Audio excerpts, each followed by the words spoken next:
Assalamualaikum warahmatullahi wabarakatuh. Bismillahirrahmanirrahim. Alhamdulillahirabbil alamin. Wassalatu wassalamu ala asyrofil anbiya'i wal mursalin nabiyina Muhammadin wa ala alihi wa sahbihi ajma'in. Amma ba'd.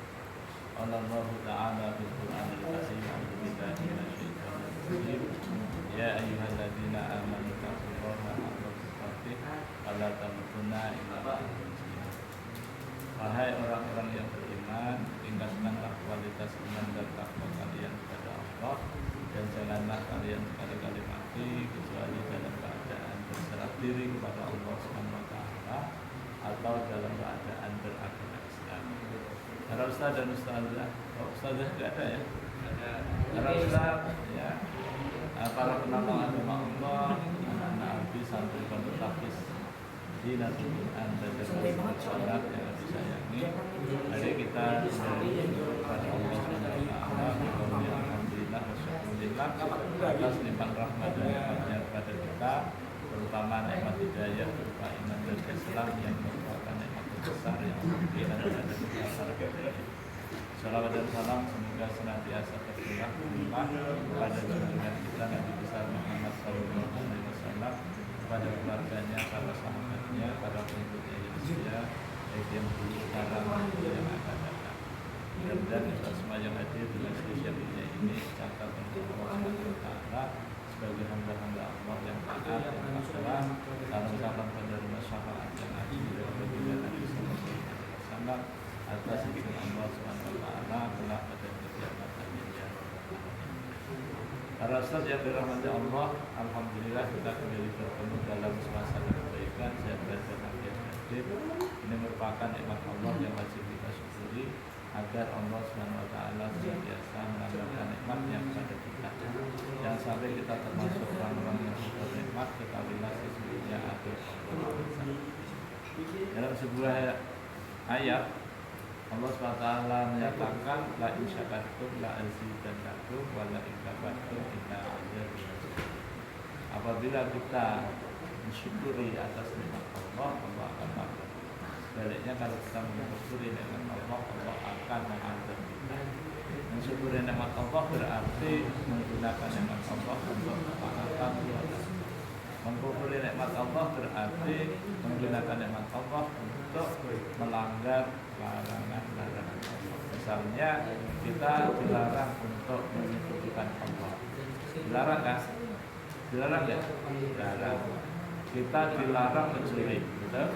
Kita dilarang mencuri ya. Kemudian kita juga dilarang untuk berzina.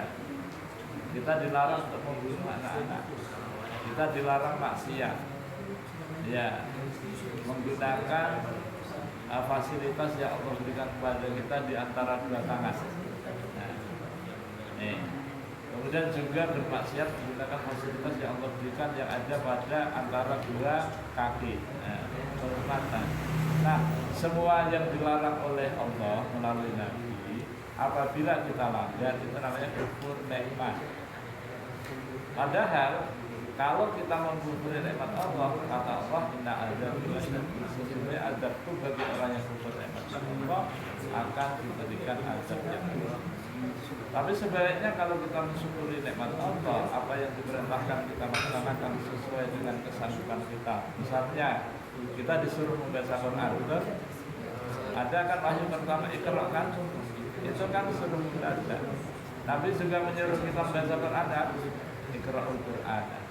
Nah, ketika perintah Allah, perintah Rasulullah itu kita laksanakan sesuai dengan kesanggupan kita, maka kita akan diberikan kebaikan. Misalnya satu huruf yang kita baca dari Al-Quran, Allah berikan satu kebaikan. Satu kebaikan dibandingkan dengan dunia masih lebih baik daripada dunia seisinya. Satu huruf itu, ya.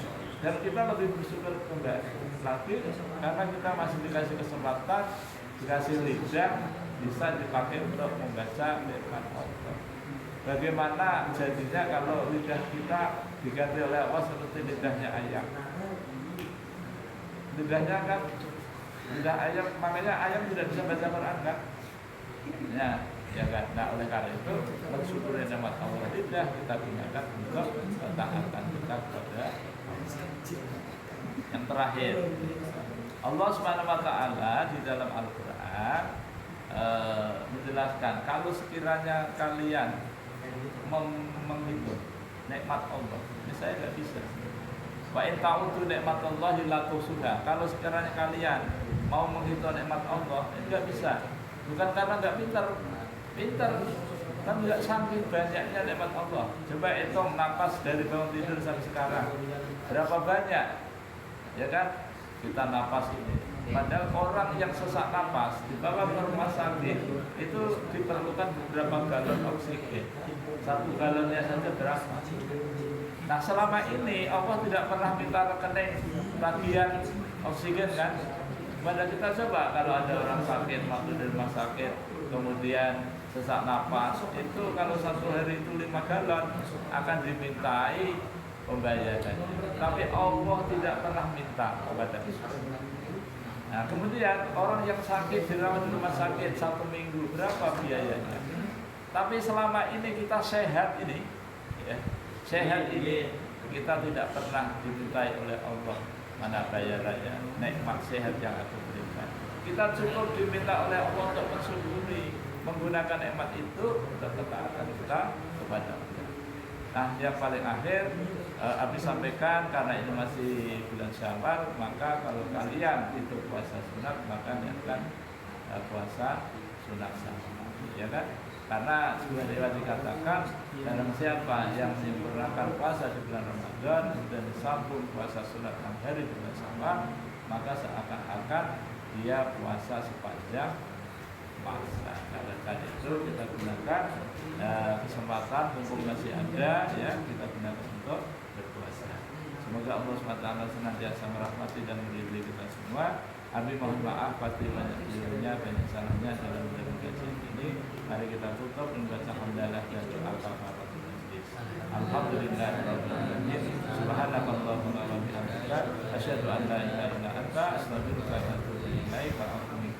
Wassalamualaikum warahmatullahi wabarakatuh. Waalaikumsalam warahmatullahi wabarakatuh.